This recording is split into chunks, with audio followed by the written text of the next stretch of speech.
بسم اللہ الرحمن الرحیم۔ تقدیر پر ایمان رکھنے کا بیان کی فصل اول کی آج دوسری نشست ہے۔ اللہم صلی علی محمد وعلی آل محمد۔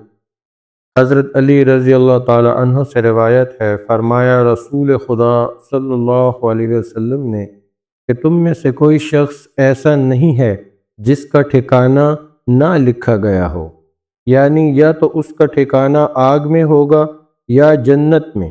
لوگوں نے عرض کیا یا رسول اللہ، تو پھر ہم اپنے نوشتہ تقدیر پر ہی بھروسہ نہ کر لیں اور اعمال کو چھوڑ دیں؟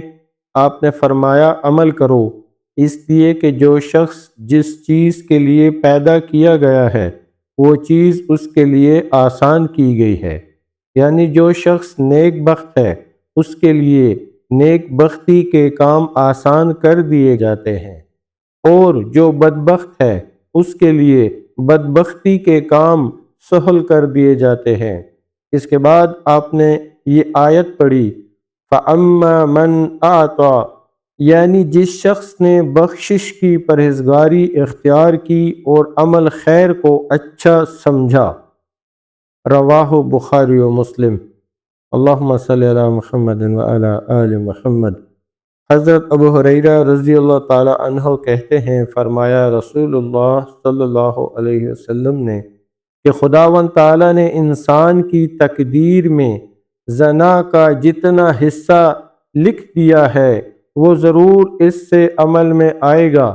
پس آنکھ کا زنا تو یہ ہے کہ کسی نامحرم کی طرف دیکھے، اور زبان کا زنا نامحرم عورتوں سے باتیں کرنا ہے، یعنی شہوت انگیز باتیں کرنا، اور نفس یعنی جان آرزو اور خواہش کرتا ہے، اور شرمگاہ اس آرزو اور خواہش کو سچا کرتی ہے یا جھوٹا بناتی ہے۔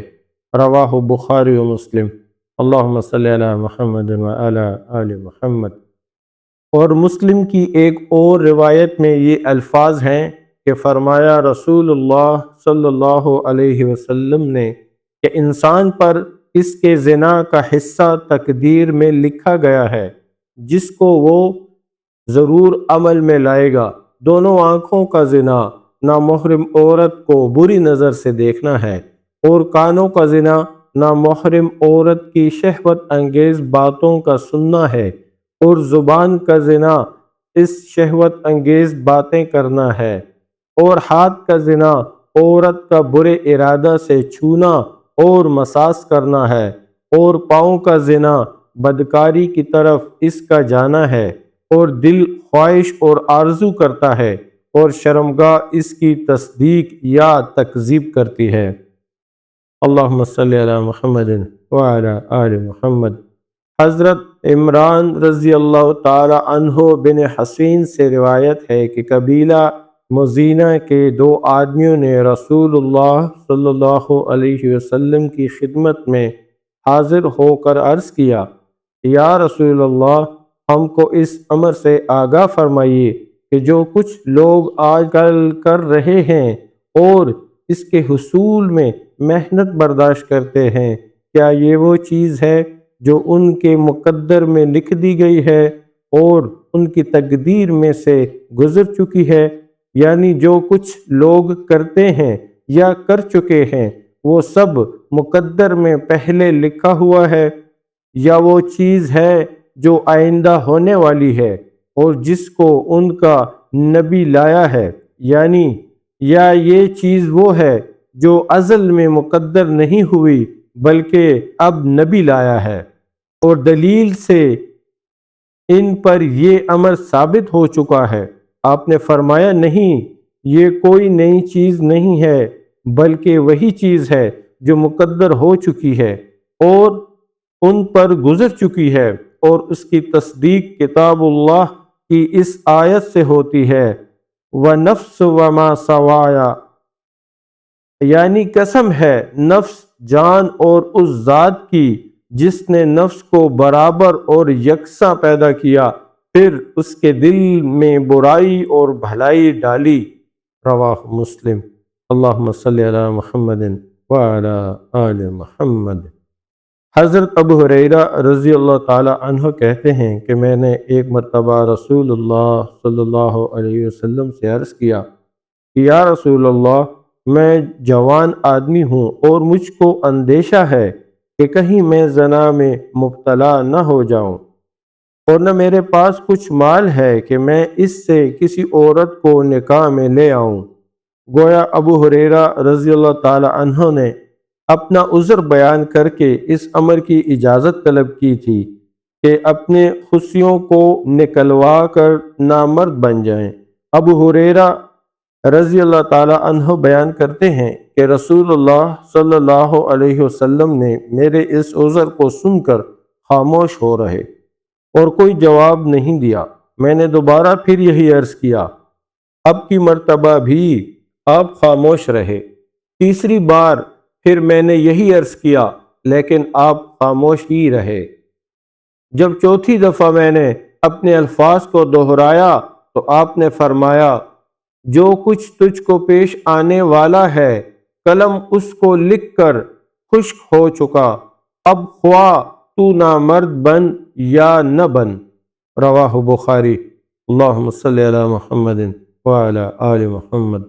حضرت عبداللہ بن عمر رضی اللہ تعالی عنہ سے روایت ہے کہ فرمایا رسول اللہ صلی اللہ علیہ وسلم نے کہ تمام انسانوں کے دل خداوند تعالیٰ کی دو انگلیوں کے درمیان ہیں، وہ اپنی انگلیوں کو جس طرح چاہتا ہے قلوب کو گردش میں لاتا ہے، یعنی تمام چیزیں اس کے اختیار و تصرف میں ہیں۔ اس کے بعد رسول اللہ صلی اللہ علیہ وسلم نے دعا کے طور پر یہ فرمایا، اللہم، اے دلوں کے پھیرنے والے خدا، ہمارے دلوں کو اپنی اطاعت و بندگی کی طرف پھیر دے، یعنی ہم کو اطاعت و بندگی کی توفیق مرحمت فرما۔ رواہ مسلم۔ اللہم صلی علی محمد وعلی آل محمد۔ حضرت ابو ہریرہ رضی اللہ تعالی عنہ نے بیان کیا کہ فرمایا رسول اللہ صلی اللہ علیہ وسلم نے کہ جو بچہ پیدا ہوتا ہے اس کو فطرت پر پیدا کیا جاتا ہے، یعنی اس میں دین کو قبول کرنے کی صلاحیت ہوتی ہے، پس اس کے ماں باپ یا تو اس کو یہودی بنا دیتے ہیں یا نصرانی یا مجوسی۔ جس طرح ایک چارپایا جانور کامل چارپایا بچہ دیتا ہے، کیا تم اس میں کوئی نقصان پاتے ہو؟ اس کے بعد آپ نے یہ آیت پڑھی، فطرت اللہ التی، خدا کی فطرت یہی ہے جس پر اس نے لوگوں کو پیدا کیا ہے۔ خدا کی پیدا کی ہوئی چیزوں میں یا مخلوقات میں کوئی تبدیلی نہیں ہو سکتی، اور یہی دین درست اور حق ہے۔ رواہ بخاری و مسلم۔ اللہم صلی علی محمد وعلی آل محمد۔ حضرت ابو موسیٰ رضی اللہ تعالی عنہ کہتے ہیں کہ ہمارے درمیان رسول اللہ صلی اللہ علیہ وسلم نے خطبہ تقریر فرمایا اور 5 باتوں کا ذکر کیا۔ چنانچہ آپ نے فرمایا کہ اللہ سوتا نہیں اور اس کو سونا مناسب بھی نہیں ہے، وہ ترازو رزق کو جھکاتا بھی ہے اور بلند بھی کرتا ہے، اس کے پاس لے جائے جاتے ہیں عمل رات کے دن کے کام شروع ہونے سے پہلے اور دن کے عمل رات کے کام شروع ہونے سے پہلے۔ اس کا حجاب پردہ نور ہے، اگر وہ اپنے حجاب کو اٹھا دے تو اس کی ذات کا نور جہاں تک اس کی مخلوقات کی نگاہ پہنچے سب کو جلا دے۔ رواہ مسلم۔ اللہم صلی علی محمد وعلی آل محمد۔ حضرت ابو ہریرہ رضی اللہ تعالی عنہ کہتے ہیں فرمایا رسول اللہ صلی اللہ علیہ وسلم نے، اللہم صلی علی محمد وعلی آل محمد۔ حضرت ابو ہریرہ رضی اللہ تعالی عنہ کہتے ہیں فرمایا رسول اللہ صلی اللہ علیہ وسلم نے کہ خدا کا ہاتھ یعنی خزانہ بھرا ہوا ہے، خرچ کرنے سے اس میں کمی نہیں ہوتی، رات اور دن وہ برابر خرچ کرتا اور دیتا رہتا ہے۔ تم نے دیکھا جب سے اس نے آسمان و زمین کو پیدا کیا ہے اس نے کس قدر خرچ کیا ہے، لیکن اس کے خزانہ میں کمی نہیں ہوتی، اور اس کا تخت پانی پر تھا اور اس کے ہاتھ میں رزق کی ترازو ہے، وہی اس کو اونچا اور نیچا کم و بیش کرتا ہے۔ بخاری و مسلم۔ اور مسلم کی روایت میں یہ الفاظ ہیں کہ خدا کا سیدھا ہاتھ بھرا ہوا ہے، اور ابن نمیر راوی نے جو مسلم کے استاد ہیں یہ لفظ نقل کیے ہیں کہ خدا کا ہاتھ یعنی خزانہ بھرا ہوا ہے، وہ ہمیشہ دینے اور خرچ کرنے والا ہے، اس میں رات دن کے خرچ سے کوئی کمی نہیں ہوتی۔ اللہم صلی علی محمد وعلی آل محمد۔ حضرت ابو ہریرہ رضی اللہ تعالی عنہ سے روایت ہے کہ رسول اللہ صلی اللہ علیہ وسلم سے مشرکوں کے بچوں کے متعلق سوال کیا گیا۔ آپ نے اس کے جواب میں فرمایا، اللہ خوب جانتا ہے اس چیز کو جو ان کے ساتھ ہونے والا ہے۔ رواہ بخاری و مسلم۔ او کما قال اللہم صلی علی سیدنا و مولانا محمد وعلی آل سیدنا و مولانا محمد وبارک وسلم وصلی علیہ وما علینا الا البلاغ۔